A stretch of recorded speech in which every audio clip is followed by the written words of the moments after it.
Shalom. Shalom. Puji nama Tuhan. Kita percaya Roh Kudus sudah di tengah-tengah kita.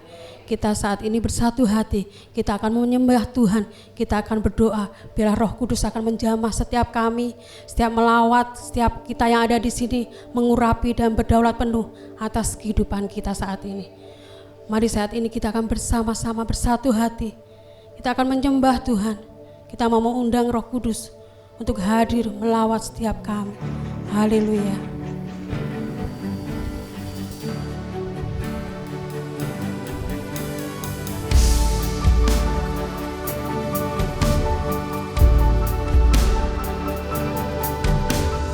Roh Kudus hadir di sini. Pribadi yang menawan dan suci.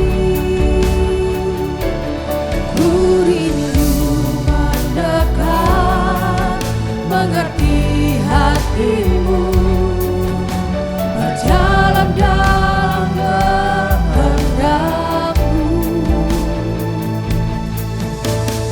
Roh Kudus manis dan lembut, penolong yang sejati dan suci.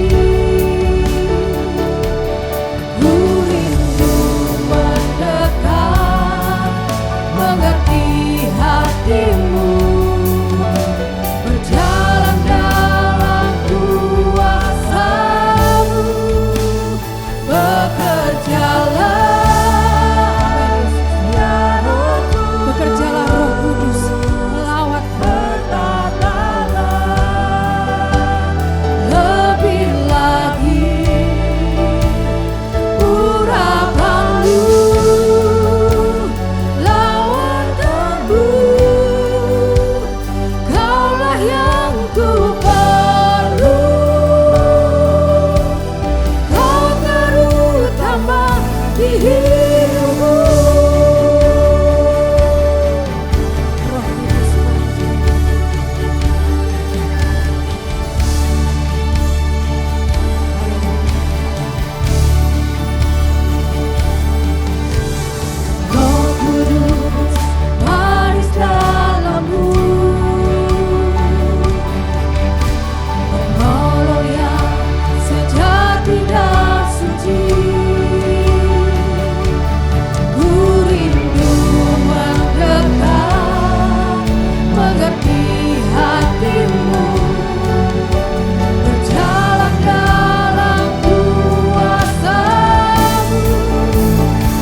Gerakan Roh Allah terjadi di tempat ini. Kita akan dilawat oleh Roh Kudus. Biarlah Roh Kudus itu bertahta, berkuasa atas kehidupan kita. Mari kita akan bersama-sama memuji Tuhan dengan semangat. Haleluya.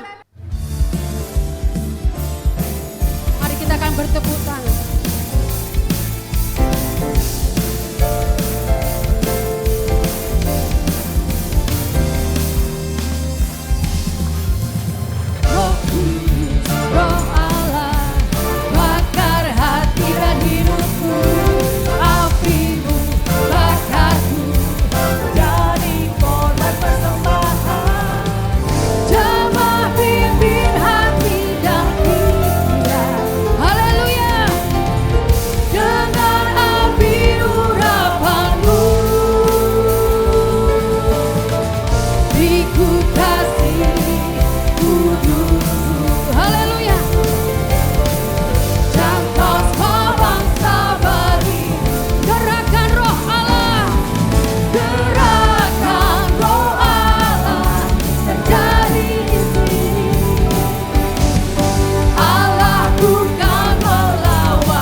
semangat lagi memuji Tuhan.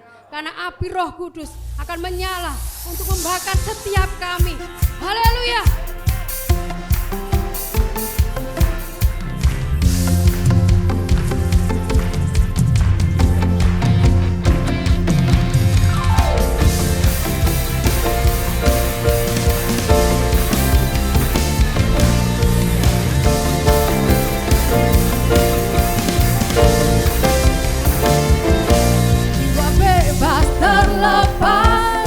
Kuasa maut telah terhempas.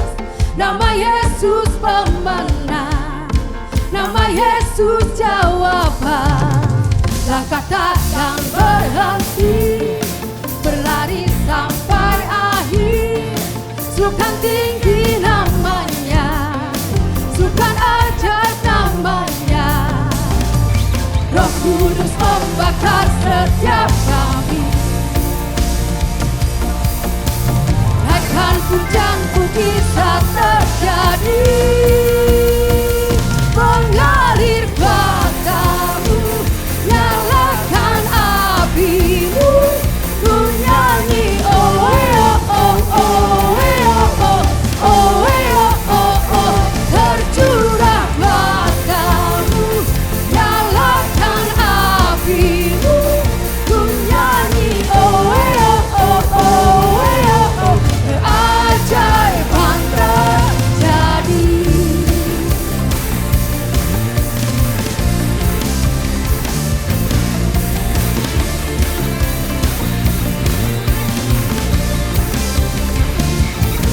Engkau takkan berhenti, berlari sampai akhir. Sukan tinggi namanya, sukan ajaib namanya. Roh Kudus membakar setiap kami. Bakar, bakar, bakar. Naikkan pujian mujizat terjadi. Mengalir kuasa-Mu, nyalakan api-Mu, ku nyanyi oh oh oh oh oh oh oh oh, tercurah kuasa-Mu, nyalakan api-Mu, ku nyanyi oh oh oh oh oh, keajaiban terjadi.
Kudus membakar setiap kami.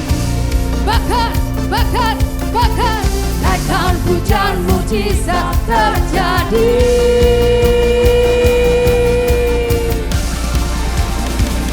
Mengalir kuasa-Mu, nyalakan api-Mu, ku nyanyi oh oh oh oh oh oh oh, tercurah kuasa-Mu, nyalakan api-Mu, ku nyanyi oh oh oh oh oh, keajaiban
Mari saya undang jemaat untuk kembali berdiri.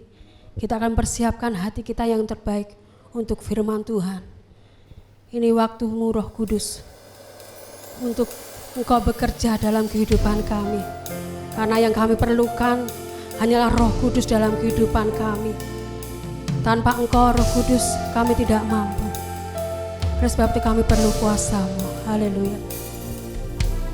Bila Roh-Mu bekerja, tak ada yang mampu menahannya. Pribadi yang agung dan mulia, tercurah untuk hati yang terbuka. Bila Roh-Mu berkarya, hati yang keras dilembutkan.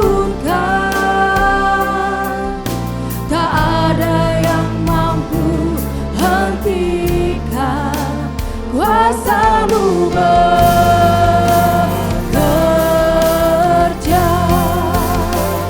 Ini waktu-Mu Roh Kudus, penuhi setiap hati yang haus akan-Mu. Ku lakukan perkara yang mustahil setiap hari, bergerak dengan tuntunan ilahi.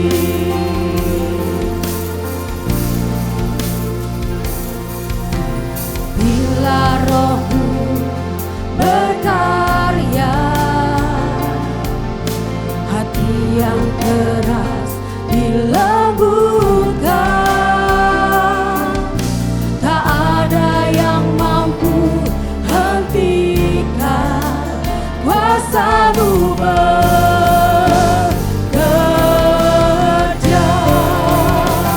Ini waktu-Mu Roh Kudus, penuhi setiap hati yang haus akan-Mu.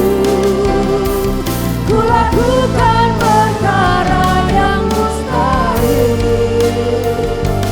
setiap hari, bergerak dengan tuntunan ilahi.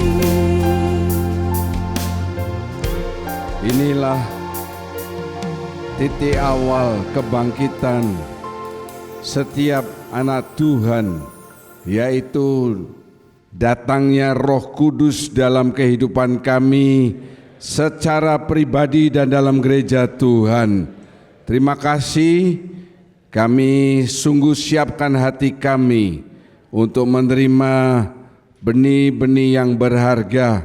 Kalau ada roh-roh kegelapan ingin mengambil benih tersebut, bersatu hati kami katakan dengan iman, di dalam nama Tuhan Yesus Kristus, pergi dari hati kami.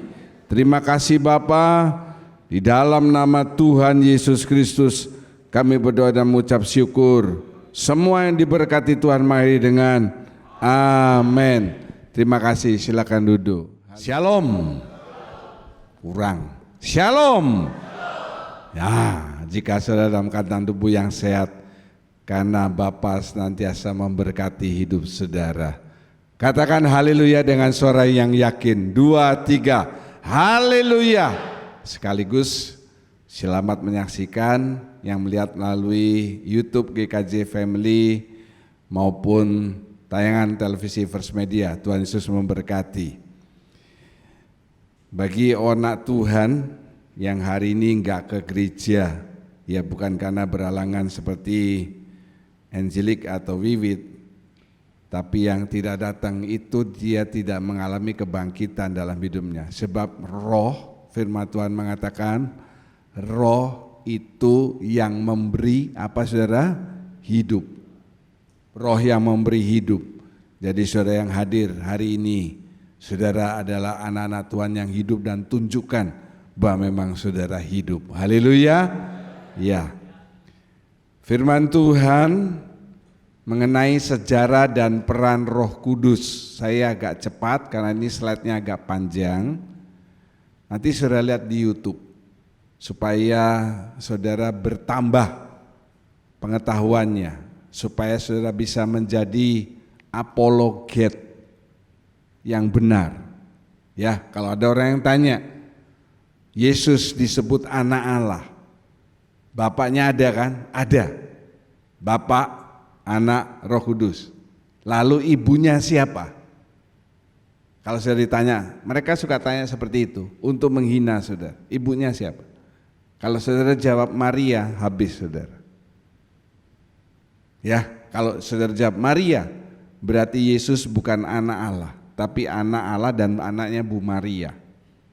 Tinggal ditambahi Goreti aja. Jadi saudara dengarkan firman ini dengan baik, lihat YouTube-nya. Supaya saudara kalau ditanya atau apa, adalah bekal buat hidup saudara. Tepuk kiri kanan saya kasih tahu, perhatikan itu. Kita baca bersama ayat mas dari Kisah Rasul 1 ayat yang ke-8. Ya, saya. 2, 3. Tetapi saya akan menerima kuasa kalau Roh Kudus turun ke atas saya, dan saya akan menjadi saksi Tuhan di Yerusalem dan di seluruh Yudea dan Samaria dan sampai ke ujung bumi. Amin. Poin di sini, Roh Kudus turun dalam hidup saudara. Dampak yang luar biasa adalah menjadi saksi. Seperti kemarin saya terangkan, 120 murid yang menerima pencurahan Roh Kudus di sebuah loteng di Yerusalem, itu bukan sekedar supaya mereka bisa berbahasa lain, saudara juga, tapi ada dampaknya. Mari kita lihat sejarahnya dulu. Yang pertama, bagian A, Roh Kudus dan perkembangan gereja. Saya berkhotbah menunjukkan teori-teori, bukti-bukti mengenai Roh Kudus dan perkembangan gereja dari sejak awal. Ya. Yang pertama, gereja mula-mula. Ini A1 ya, dari abad 1 sampai abad 5. Ditulis dalam Kisah Rasul 2 ayat 1 sampai 4. Ini kan? Ya, yang kita sudah baca kemarin. Kisah 2 1 sampai 4. Dari sejak awal pertumbuhan gereja itu disertai dengan karunia-karunia rohani. Kalau sudah mau tahu apa saja karunia rohani itu, ada dalam 1 Korintus 12 sampai 14. Tapi di tengah-tengah ayat 13 itu di break dengan kasih. 12, 14 karunia roh. 13 di break dengan kasih. Nanti lain kali kalau saya ingat saya akan jelaskan kenapa kok di break dengan kasih. Kok enggak 12 dan 13 kan begitu. Ya. Dan karunia rohani ini hanya bisa terjadi kalau orang itu sudah dapat kepenuhan Roh Kudus, dibaptis dengan roh. Jadi tidak mungkin saya bisa berdoa orang itu sembuh ya, atau bernubuat dan lain sebagainya kalau saya tidak lebih dahulu dibaptis dalam roh. Seperti begitu. Penulis pada abad awal ya, dari ini poin A1-nya, beberapa penulis yang menunjukkan tentang pekerjaan Roh Kudus ini. Yang pertama, Polikarp dari Smyrna, atau bahasa Indonesia Polikarpus. Siapa Polikarpus ini? Murid Yohanes. Polikarpus ini bukan orang yang aktivis yang mati diracun di pesawat, bukan saudara ya. Nah, nanti saudara bisa baca ini di YouTube. Dia mengeluarkan statement yang luar biasa. 86 years have I served Christ, nor he ever done me any harm, dan lain sebagainya. Dia mengalami kepenuhan Roh Kudus dan dia mengajarkan tentang karunia-karunia roh dalam jemaat. Karena itu dia dianggap salah satu orang kudus. Makanya ada gelar ST. ST ini bukan sanggar tari, tapi saint, orang kudus, ya. Dia mengalami dan mengajarkan tentang karunia Roh Kudus. Yang kedua adalah Justin. Ini pernah saya singgung di khotbah beberapa minggu lalu, Justin Martir dan Irenaeus. Nah, ini Justin Martirnya hidup dari tahun ini Irenaeus. Siapa mereka berdua? Muridnya Polikarpus. Jadi Justin Martir dan Irenaeus ini adalah cucu muridnya siapa saudara? Yohanes. Apa yang dia tulis? Bahwa orang Kristen, ini sejarah mencatat ya, jadi sejarah ini ditulis bisa dibaca sampai kapanpun, melakukan pengusiran roh-roh jahat, melakukan penyembuhan, serta berbicara dalam berbagai bahasa. Sekali lagi saya kasih tahu, tidak mungkin orang bisa mengusir roh jahat kalau tidak ada Roh Kudus dalam hidupnya. Kenapa? Kalau tidak ada Roh Kudus dalam hidup seseorang, berarti yang ada dalam hidup orang itu adalah roh jahat. Sesama roh jahat tidak boleh saling mengusir. Kalau ada Roh Kudus, yang lain bablas. Penyembuhan, seperti tadi saya katakan karunia dalam 1 Korintus 12 itu, serta berbicara dalam berbagai bahasa. Kenapa kok saya tulis berbagai? Sebab bukan bahasa roh dari surga, tetapi seseorang bisa berbicara dalam bahasa yang dia tidak pernah tahu sebelumnya. Banyak kejadian di gereja ini yang sudah saya saksikan. Yang pertama, orang itu bukan orang China, ya, orang bukan Chinese. Dia dipenuhi Roh Kudus. Dia fasih sekali ngomong bahasa Mandarin. Waktu itu ada Om Xian Ming, saya panggil dia. Tolong Om Xian Ming dengerin, benar enggak omongannya? Benar. Gimana bahasanya? Om Xian Ming itu nangis, saudara. Itu supaya Pak Indra tahu. Nangis. Saya tanya kenapa Om?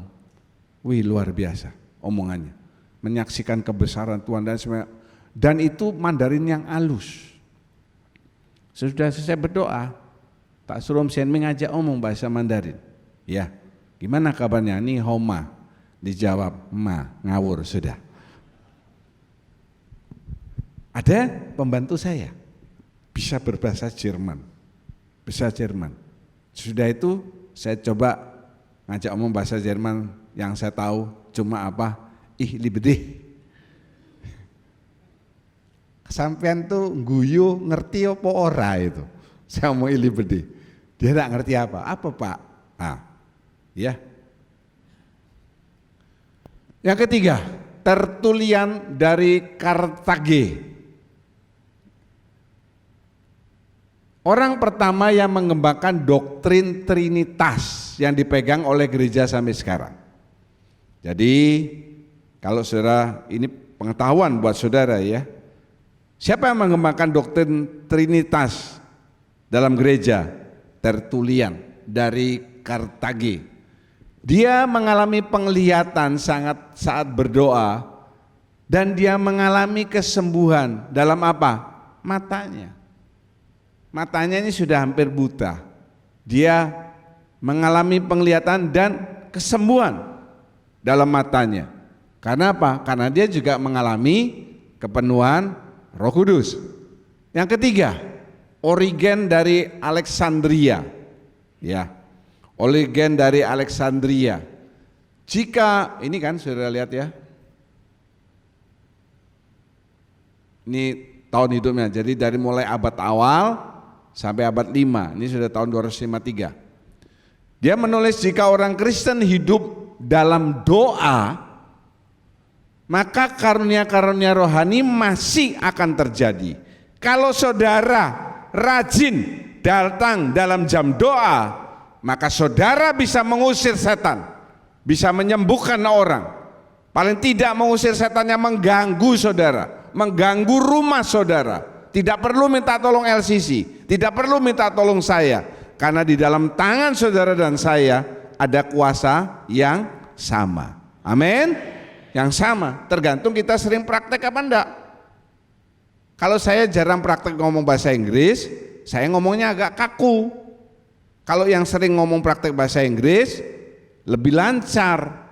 Meskipun mungkin vocabulary saya lebih banyak dari orang itu, tergantung prakteknya, kan begitu.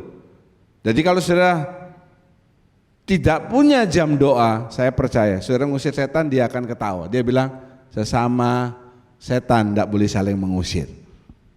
Atau dia ngomong, siapa kamu? Kita kan berteman. Kan malu saudara kalau digituin, ya kan? Misalnya saudara di rumah ada kuasa kegelapan mengganggu, saudara usir dalam nama Tuhan Yesus. Dia ngomong, kita kan teman.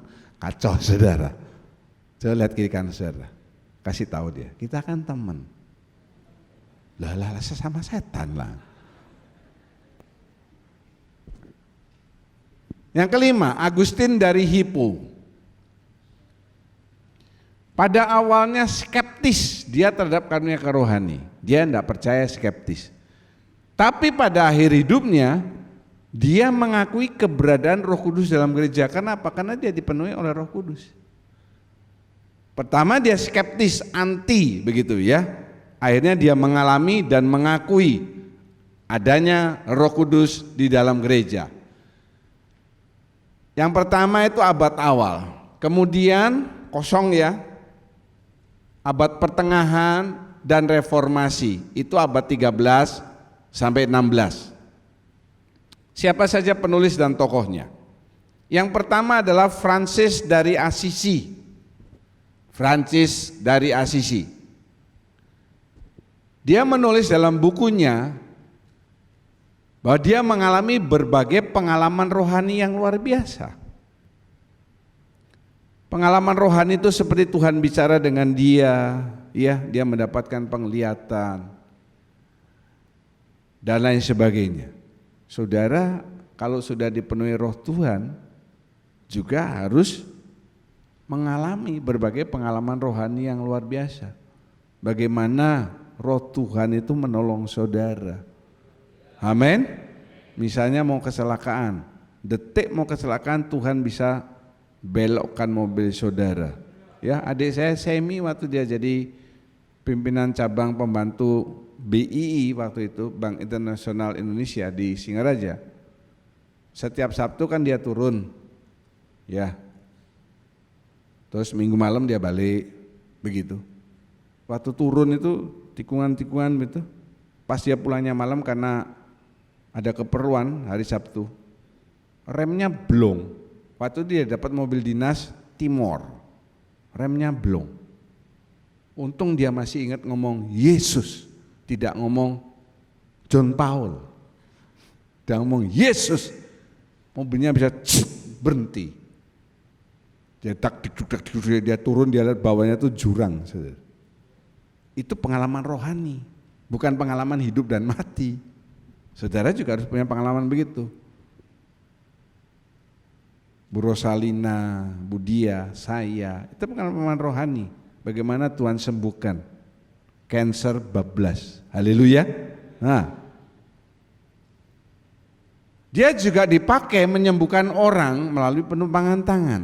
Jadi mulai dari Francis Assisi ini, ada orang yang dia sembuhkan lewat penumpangan tangan. Jadi penumpangan tangan itu bukan hanya pada abad 19-20, tapi ini abad 13 sudah. Yang kedua adalah gerakan Anabaptis. Siapa tokohnya yang terkenal? Ini dia, Martin Luther. Bukan Martin Luther King, lain. Itu abad sekian baru Martin Luther King. Tapi ini Martin Luther. Dia ini orang Protestan. Tapi dia mereformasi Protestan sehingga mengalami karunia-karunia rohani, termasuk berbahasa roh. Jadi berbahasa roh itu bukan hanya ikut doktrinnya Pentakosta dan karismatik, tetapi Protestan juga bisa mengalami, Katolik juga bisa mengalami. Jangan bingung, saudara. Jadi jangan bingung ada orang dari gereja Maranatha misalnya apa, dia bisa berbahasa roh. Yang penting dia taat dan percaya. Yang mengalami pertama siapa? Ini kan tokohnya orang Protestan. Kalau saudara mau tahu apa lebih jelasnya, who were the Anabaptists and what did they believe? Nah, saudara bisa buka ChatGPT atau AI, ya. Apa nih gerakan Anabaptis? Pasti keluar nama ini, Martin Luther. Sekarang ada kelompok Quakers, ya, Death of God in Everyone, luar biasa. Ini adalah sebuah kelompok didirikan oleh George Fox.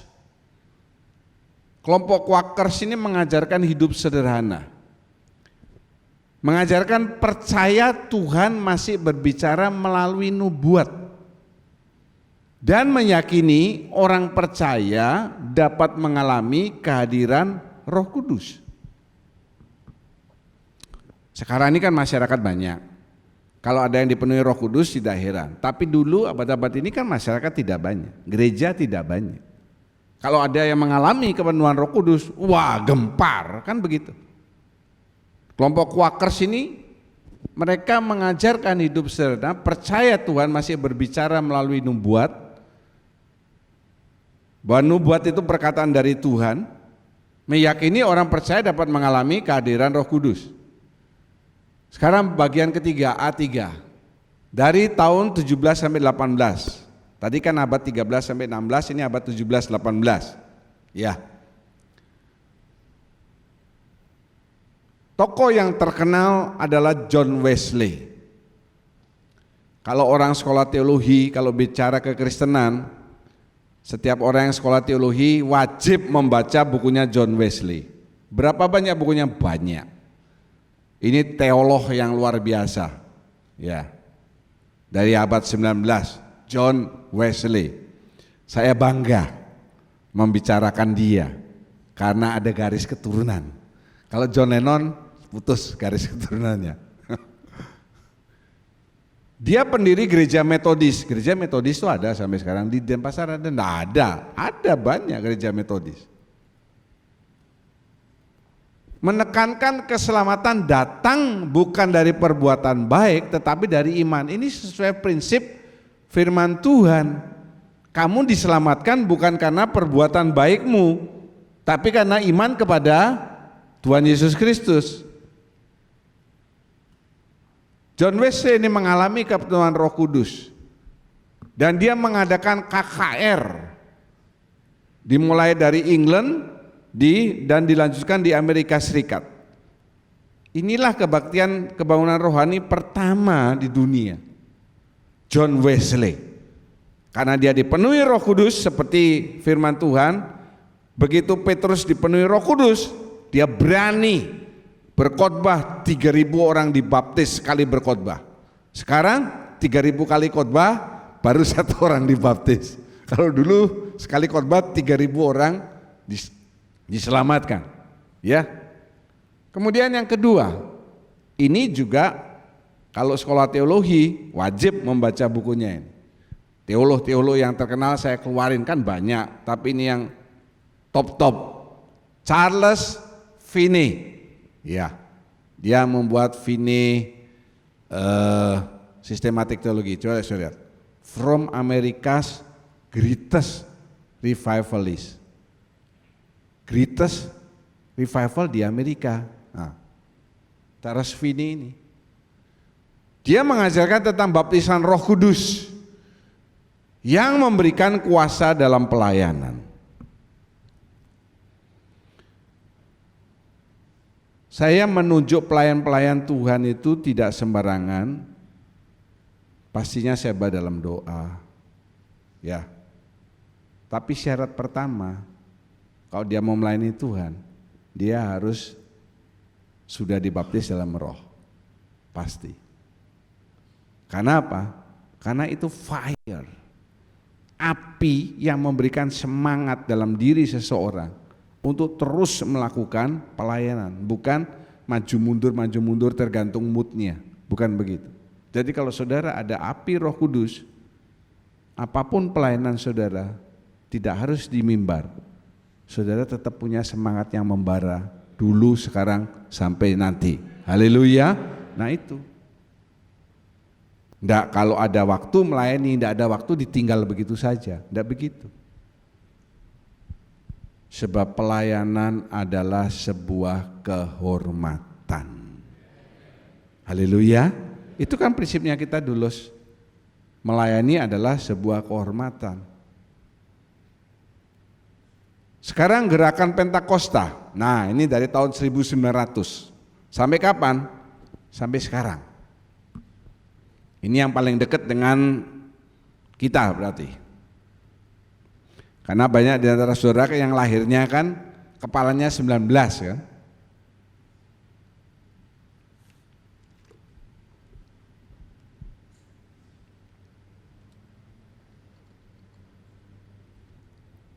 Kalau di depan saudara tidak ingat,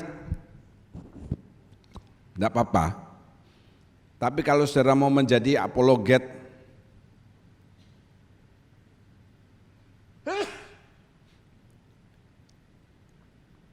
yang benar, saudara harus ingat ini. John Wesley, ingatlah. Ingat John Wesley gampang. Paul ganti Wesley. Coba katakan bersama, John Wesley. Nah, kemudian ini Agnes Osman. Saya tidak bisa dapat bukunya dalam bahasa Inggris sebab dia memang bukan orang Inggris, maksudnya Amerika atau begitu enggak. Ya. 1 Januari 1901, awal abad 19. Pas sekali. Dia didoakan oleh Charles Parham di sekolah Alkitab Bethel di Topeka, Texas, dan dia mengalami karunia Roh Kudus. Luar biasanya Agnes Osman ini menandai gerakan Pentakosta. Berarti begitu dia sudah dipenuhi Roh Kudus, waduh dia lalu menginjil kemana-mana, mengadakan kegerakan kepenuhan Roh Kudus, KKR di mana-mana. Agnes Osman ini. Apa yang terjadi dengan dia? Nah ini dia. Ini dicatat loh ini saudara. Dia adalah perempuan yang mengalami kepenuhan Roh Kudus dan dia secara ajaib bisa berbicara dan menulis huruf Chinese, Cina. Meskipun dia tidak pernah belajar karena dia dipenuhi oleh Roh Kudus. Charismatic gift of tongue. Seperti yang tadi saya bahas itu. Mengalami berbagai-bagai bahasa. Nah dia bisa dapat Mandarin. Ini kan mungkin orang Spanyol atau Amerika Latin, bahasanya Amerika Latin kan Spanyol. Dia bisa menulis ini, masih disimpan tulisannya. Saya tidak tahu dia kan orang, ya tidak mungkin ya saudara. Orang kepenuhan Roh Kudus lalu nulis Mandarinnya halus ini. Dia kan sambil tutup mata sambil ngomong ya. Apa cincang Cuajangman itu namanya. Hah? Cuamingjiang.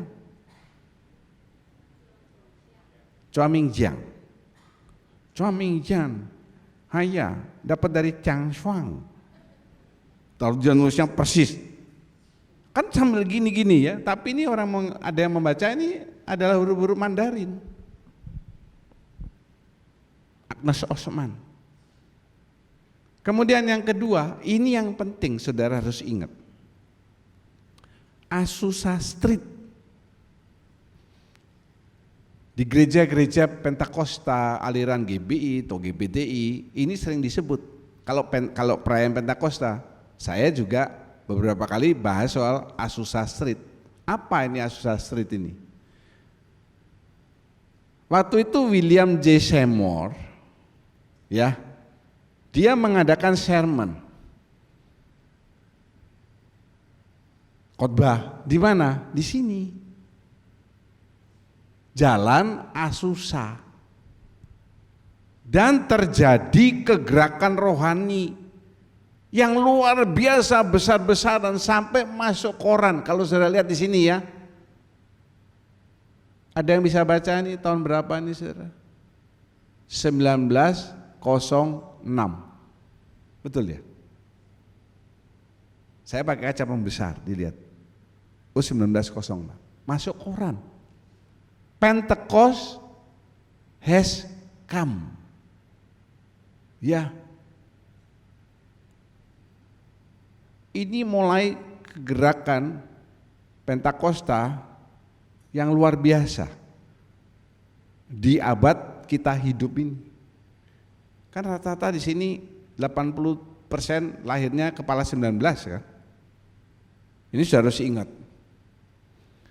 Dari Azusa Street ini, dari William J. Seymour, saya tidak usah ingat Williamnya, tapi ingat Azusa Street, Jalan Azusa. Ini menghasilkan 3 gereja aliran yang luar biasa. Yang pertama, Church of God. Di Indonesia Church of God ini ada enggak Pak? Besar. Apa? GBI. Induk Gereja Betel Indonesia adalah Church of God. Ada enggak ini sampai sekarang? Loh ada. Di Indonesia tidak pakai nama Church of God karena kan bahasa Indonesia, pakai GBI.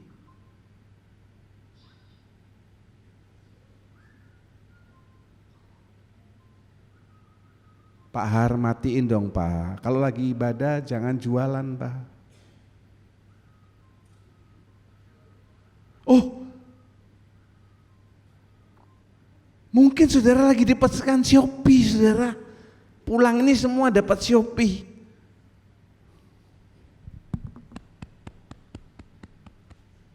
Orang ibadah kon kok dodolan.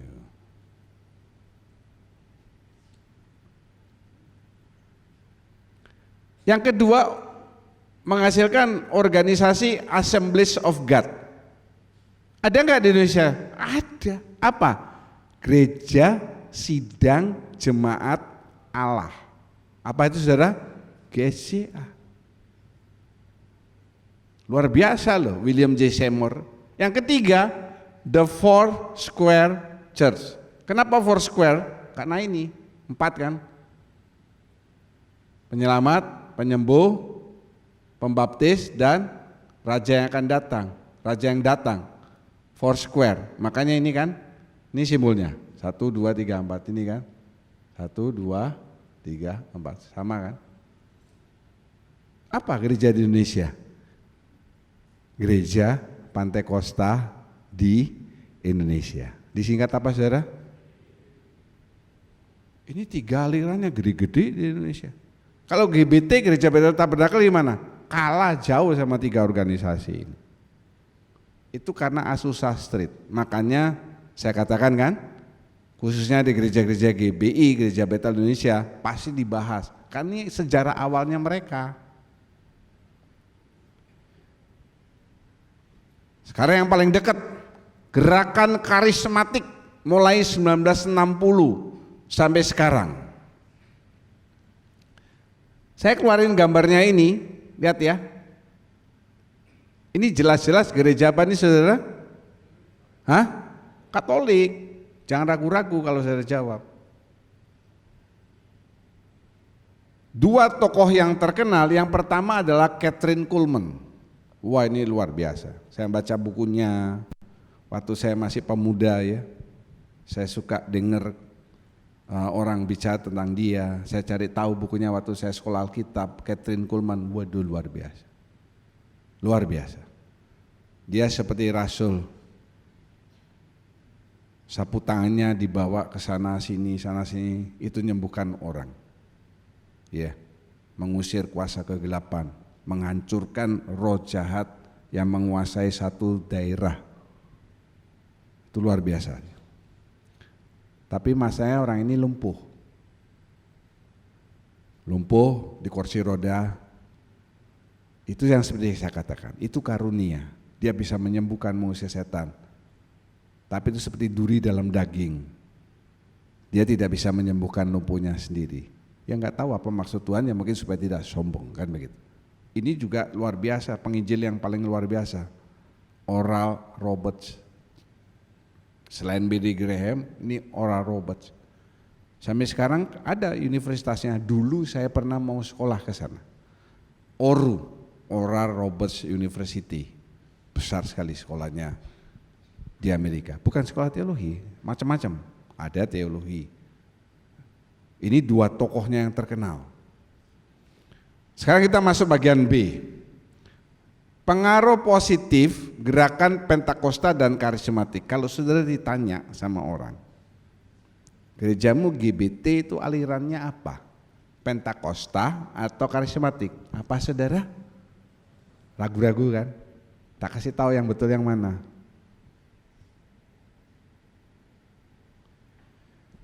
Dan jangan salah sebut, orang kuno zaman orang tua saya, Mak Engkong, ngomongnya itu apa? Apa Pak David? Pantekosta. Jangan salah. Pantekosta itu kakak kandungnya Pantekute. Penta. Kenapa penta? Penta itu artinya berapa saudara?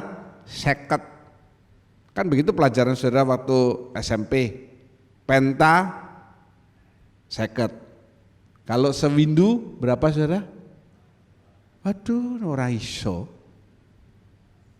Sampean semua ini lulus SD-nya bener atau enggak ini? Pengaruhnya apa sekarang?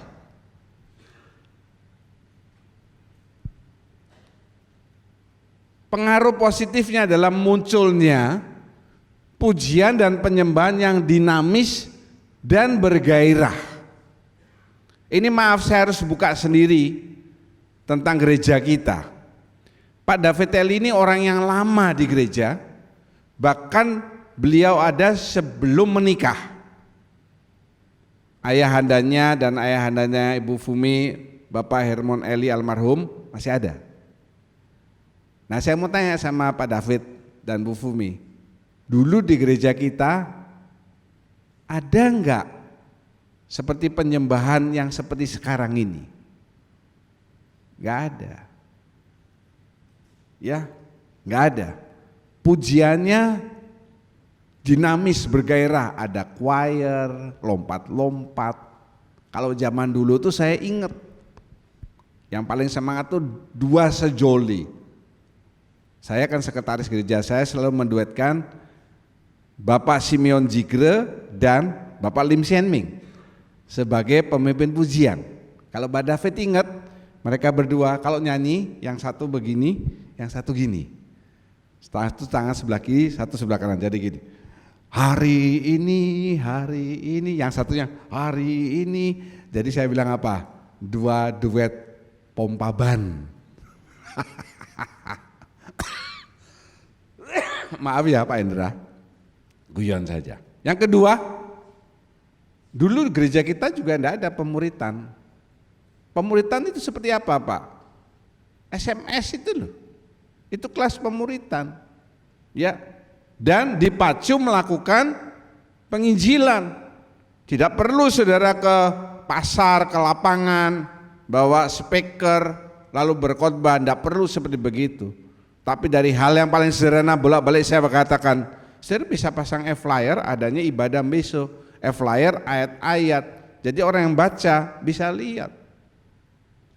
Ini pengaruh positifnya. Kalau saudara tidak mengalami pengaruh ini, ya berarti saudara bisa berbahasa roh cuma sekedar bisa ngomong bahasa roh, tapi enggak ada apa-apanya. Sama seperti saya ngomong, tidak ada apa-apanya. Ada setan kita pun takut, padahal saudara bisa berbahasa roh. Dengerin loh ini. Terakhir, apa pengaruh Roh Kudus bagi saudara? Tadi kan bagi gereja, sekarang apa pengaruhnya bagi kita? Membangkitkan kerinduan senantiasa akan Roh Kudus. Paling tidak once in a week, sekali seminggu. Kapan? Jam doa malam.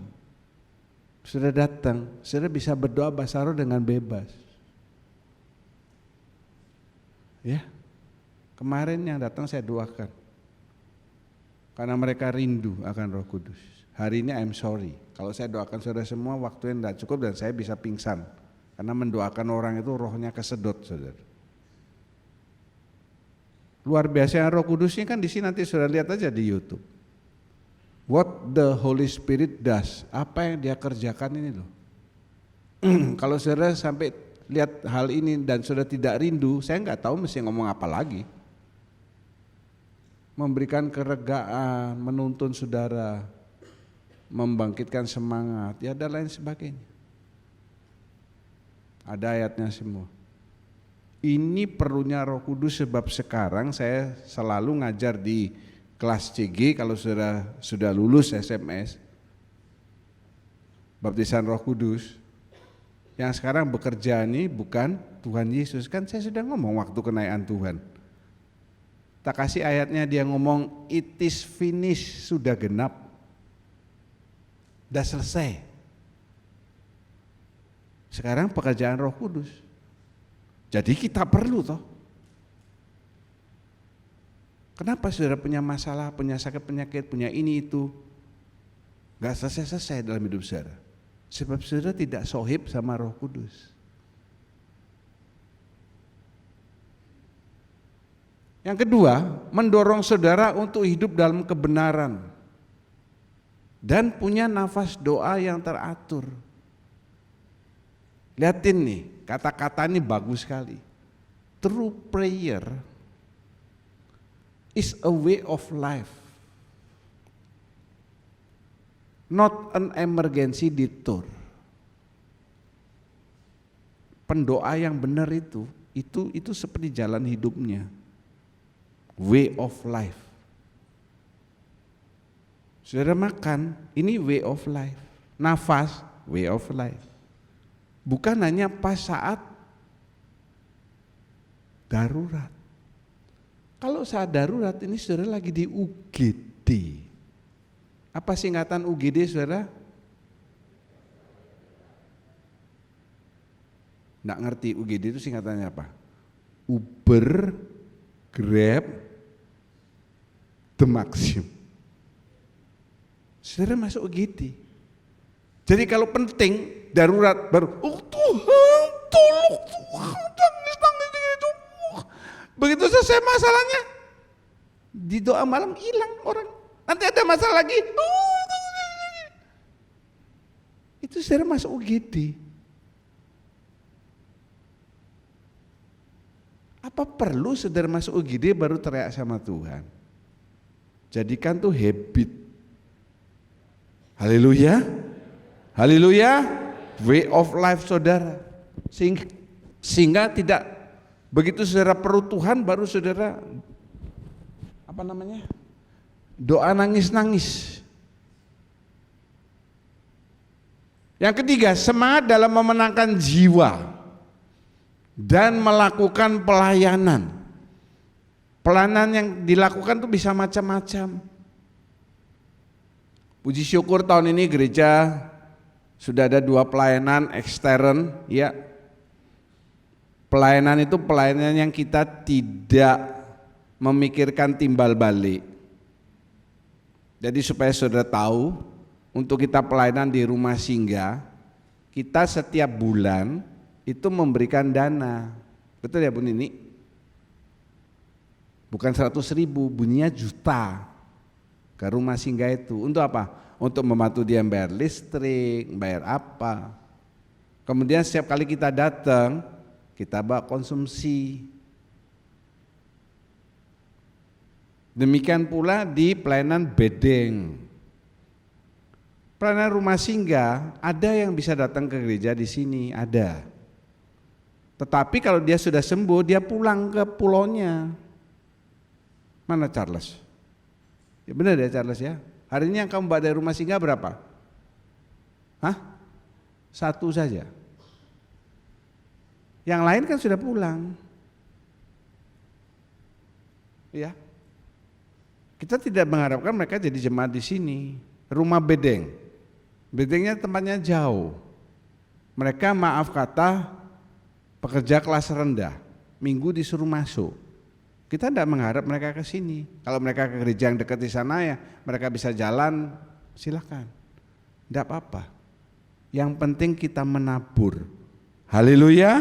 Kalau kita tidak pernah menabur, kita tidak akan pernah menuai. Yang penting kita menabur bukan di atasnya tekel, tapi di atas tanah. Ada semangat terus, enggak kendor. Kan Bu Nini minggu lalu khotbah, dia lihat Pak Fendi cuap-cuap terus ngomong-ngomong sama orang, dia juga terpacu. Kalau enggak nanti yang dapat berkat Pak Fendi. Jadi dia juga sama berdua, jadilah duet kuek-kuek. Trio kuek-kuek kan satu sudah mati, betul ya? Yang barusan mati itu siapa itu? Wah, enggak tahu saudara, ya. Salah mungkin saya ya. Evelyn tahu trio kuek-kuek. Joshua Suherman, Andreas Pohok, yang terakhir. Ini dia. Minggu depan, 2 minggu lagi saya akan melanjutkan warfare itu.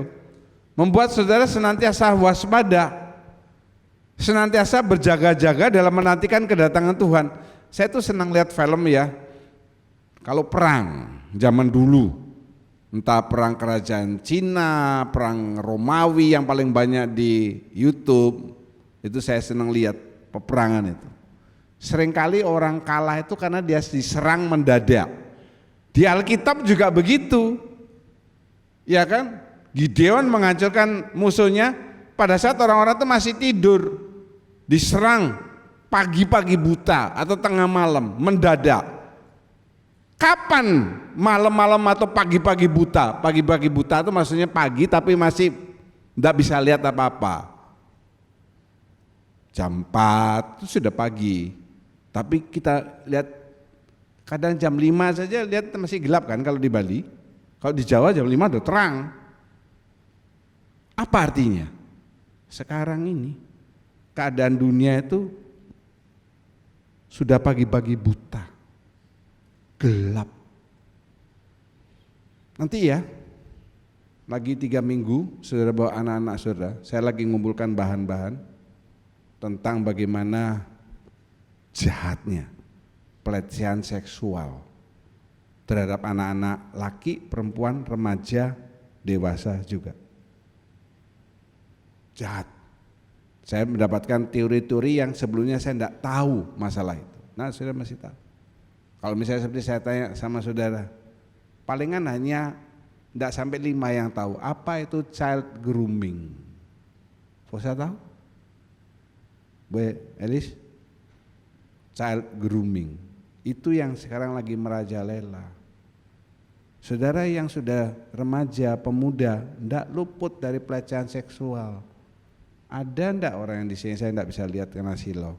Dia kerja, bosnya baik sama dia. Pertama suka megang pundak, kan kelihatannya kayak akrab sama bosnya. Betul ya saudara ya, pegang pundaknya, wih akrab nih bos. Nanti turun, wih gimana kamu kabarnya? Terakhir ya, kamu gimana, sehat? Nah kalau sudah gini itu sudah nggak beres. Makanya kalau saudara berteman di sekolah jangan suka gini. Nanti saudara dicurigai sebagai gay atau lesbi. Coba lihat kiri kanan saudara. Itu tampang-tampangnya. Misalnya Pak Anggi ketemu teman supplier, gimana kabarnya? Kalau misalnya yang sebelahnya ngerespon, dipegang juga gini, jadi sudah. Bener. Terus ciri-cirinya yang lain, pakai anting-anting. Sini siapa yang pakai anting-anting? Firman Tuhan mengatakan, anting-anting yang kamu ambil dari orang musuh-musuhmu, orang Amalek dan sebagainya kasih untuk Tuhan. Jadi nggak ada orang Israel yang pakai anting. Kalau perempuan pakai anting cocok 2. Kalau 1 gawat, apalagi antingnya di sini. Ya. Di sini ada loh yang antingnya di sini. Pak Tian tuh datang. Kita mesti waspada. Sekarang ini sudah malam, pagi-pagi buta ini sekarang. Jahat. Benar kan saudara? Makin lama makin jahat. Kalau saudara tidak waspada dan berjaga-jaga, panahnya iblis masuk, habis sudah saudara. kita harus makin bertekun. Masih tinggal satu seri soal Be Ready, itu puncaknya, tentang pembangunan bait suci yang ketiga. Puji Tuhan, kiranya firman Tuhan ini memberikan bekal dan semangat dalam hidup saudara. Ya, have a blessed Pentecost. Haleluya. Roh Kudus yang manis, kami nantikan hadirat-Mu. Roh Kudus yang lembut, kami nantikan urapan-Mu. Roh Kudus, Roh Kudus yang manis, kami nantikan hadirat-Mu. Roh Kudus yang lembut, kami nantikan urapan-Mu. Biarlah kemuliaan dan kuasa-Mu dicurahkan atas kami umat-Mu. Penuhilah kami dengan kuasa kasih-Mu, oh Roh Kudus, Engkau biarlah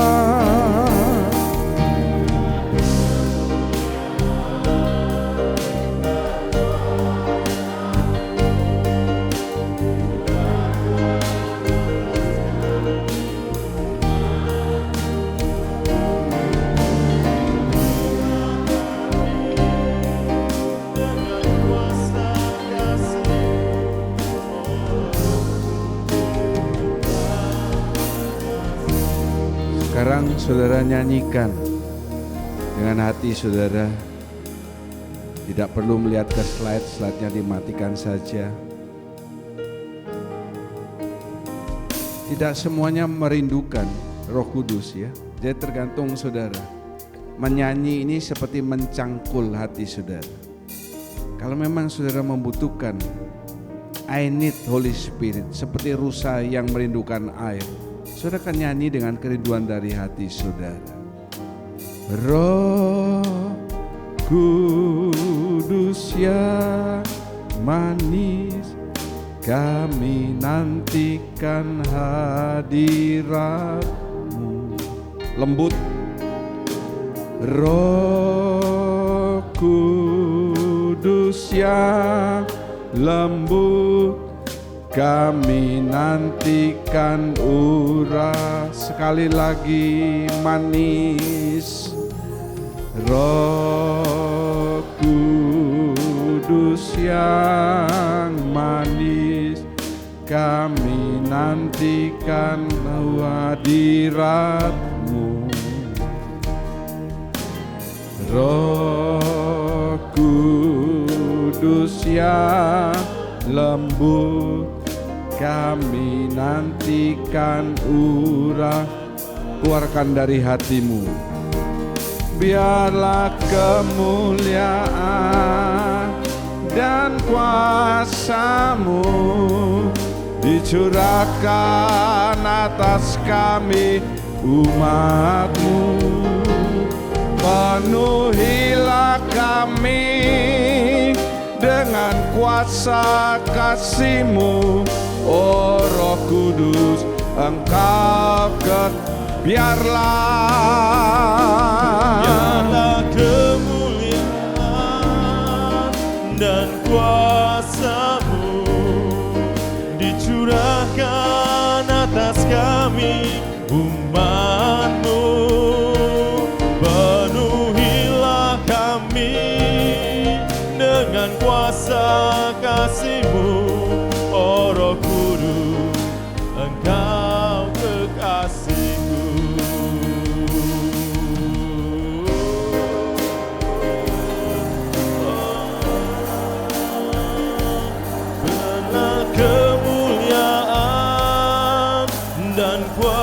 kuasa-Mu dicurahkan atas kami umat-Mu. Penuhilah kami dengan kuasa kasih-Mu, oh Roh Kudus, Engkau kekasih-Ku. Biarlah kemuliaan dan kuasa-Mu dicurahkan atas kami umat-Mu. Penuhilah kami dengan kuasa kasih-Mu, oh Roh Kudus, Engkau kekasih-Ku. Biarlah kemuliaan dan kuasa-Mu dicurahkan atas kami umat-Mu. Penuhilah kami dengan kuasa kasih-Mu, oh Roh Kudus, Engkau kekasih-Ku. Biarlah kemuliaan dan kuasa-Mu dicurahkan atas kami umat-Mu. Penuhilah kami dengan kuasa kasih-Mu, oh Roh Kudus, Engkau kekasih-Ku. Oh Roh Kudus,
kuasa Roh Kudus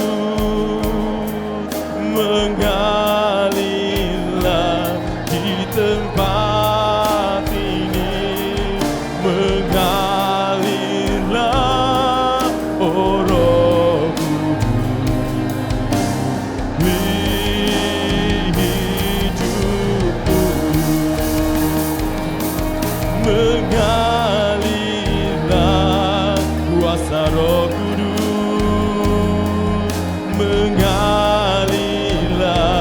di hati kami, mengalirlah, oh Roh Kudus, hidupku, mengalirlah kuasa Roh Kudus,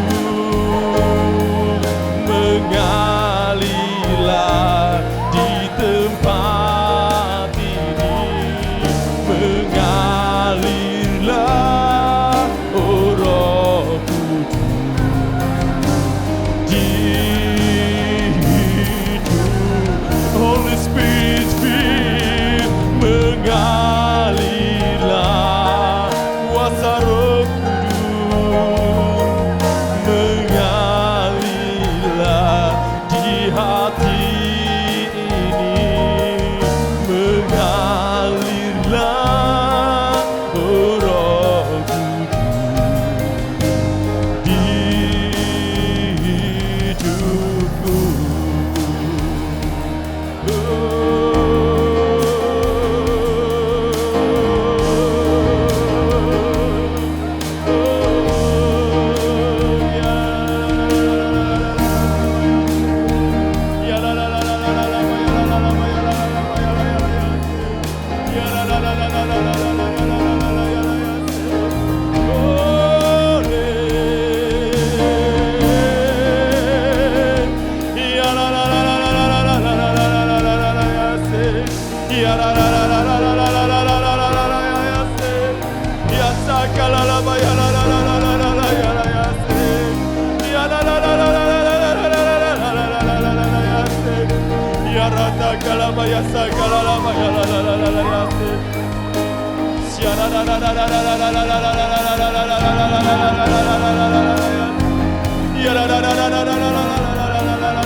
seperti rusa rindu sungaimu, jiwaku rindu Engkau.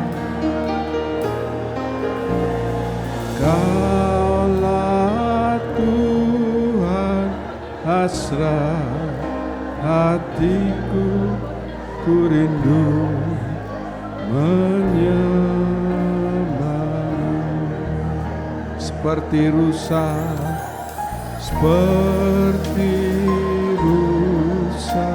rindu sungaimu, jiwaku rindu Engkau.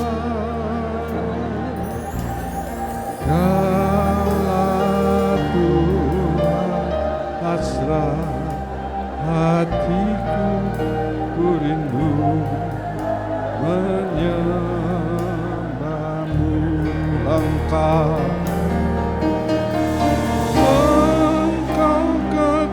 kekuatan dan perisaiku, kepadamu rohku berserah. Kaulah Tuhan hasrat hatiku, ku rindu menyembahmu. Engkau kekuatan, Engkau kekuatan dan perisaiku, kepadamu rohku berserah.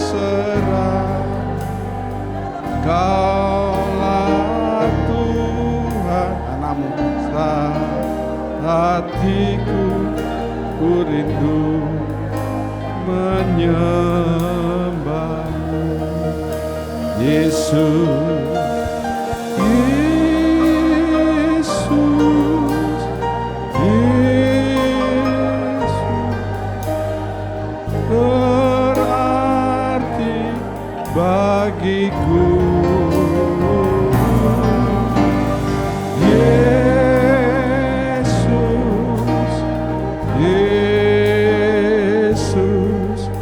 Kau segalanya bagiku, Yesus,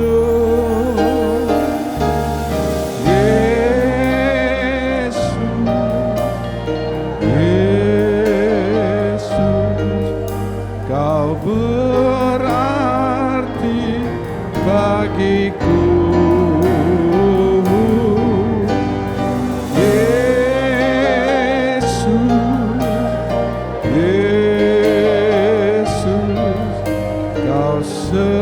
Segalanya bagiku. Terima kasih atas pekerjaan Roh Tuhan yang luar biasa dalam hidup kami. Hari ini kembali kami di charge supaya Roh Kudus itu full lagi dalam hidup kami. Tetapi tidak hanya hari ini, hari-hari selanjutnya tugas kami menjaga api Roh Kudus tetap membakar hidup kami. Ada hati pelayanan, ada hati untuk memenangkan jiwa. Itu yang terutama yang Roh Tuhan inginkan dengan mendiami hidup saudara. Bukan hanya menangis-nangis, berbicara bahasa lain. Itu hanya untuk kita intern. Tetapi keluar kita harus berdampak bagi kerajaan surga. Terima kasih ya Roh Kudus. Kau begitu luar biasa.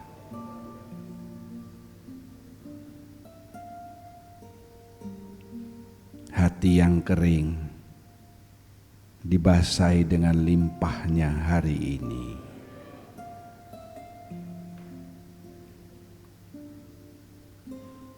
Percayalah, kalau Roh Kudus itu melimpah dalam hidup saudara, dia seperti air yang meluber. Dia akan membuang hal-hal yang jelek.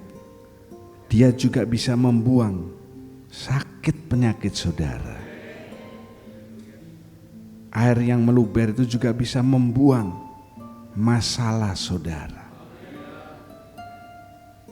Air itu juga bisa membuang hal-hal yang kotor yang masih melekat dalam hidup saudara. Terima kasih, terima kasih, terima kasih. Dalam nama Tuhan Yesus, kami berdoa dan mengucap syukur. Haleluya, amin. Kami mengangkat kedua tangan, mengangkat wajah, dan kami percaya Engkau sedang memandang kami karena tingkap-tingkap surga sedang terbuka, mencurahkan berkat-berkat yang kami butuhkan dalam hidup ini.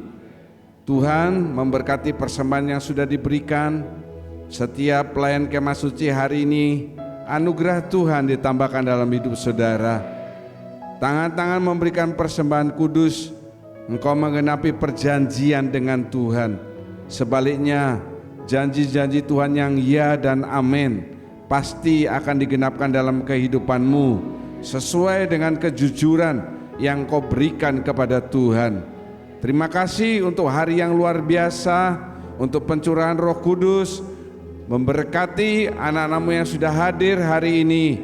Mereka membutuhkan Roh Kudus sebagai yang utama dalam hidup kami.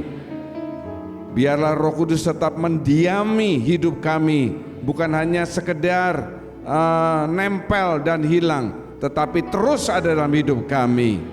Terima kasih Bapa. Pulanglah dengan membawa berkat dari Allah Bapa, Allah Anak, Allah Roh Kudus. Berkat damai, sejahtera, kesehatan, kekuatan, penjagaan, perlindungan, sampai Maranatha Tuhan menjemput kami kembali.